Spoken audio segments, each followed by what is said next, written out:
இந்த மாதிரி நெக்கு வந்து கேன்வாஸ் இல்லாமல் நெக் பீஸை வந்து கிராஸ் பீஸ் வச்சு ஃபினிஷ் பண்ணுவோம்.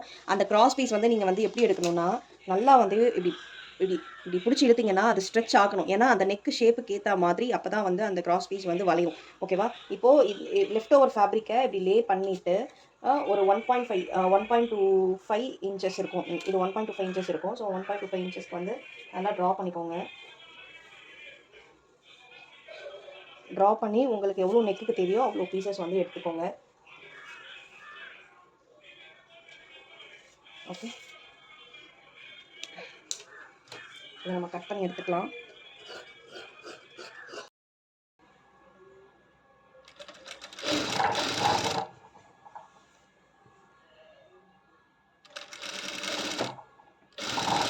நான் எப்படி ஸ்டிச் பண்ணுறேன்றது பாருங்கள்.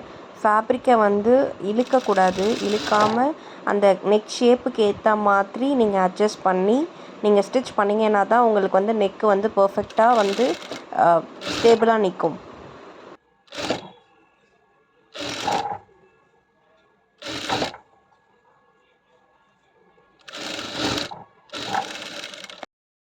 இது 1/4 ஸ்டிச் பண்ணதுக்கப்புறம் நெக்கு சுற்றி நாச்சஸ் மாதிரி குட்டி குட்டி கட் கொடுங்க.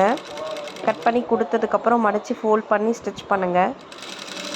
ஸ்டிச் பண்ணதுக்கப்புறம் டாப் ஸ்டிச் கொடுத்துட்டு நீங்கள் வேணும்னா ஹெம்மிங் கூட பண்ணலாம். மிஷின்லேயுமே ஸ்டிச் பண்ணிக்கலாம்.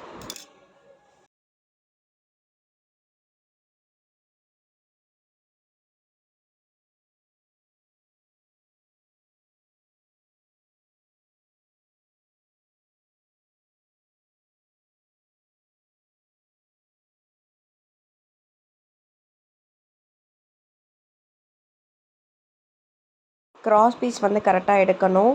அதுக்கப்புறம் வந்து இழுக்காமல் ஸ்டிச் பண்ணிங்கன்னா நீட்டான யூ நெக்லைன் வந்து உங்களுக்கு கிடைக்கும். So thank you so much for வாட்சிங் திஸ் வீடியோ. பாய்.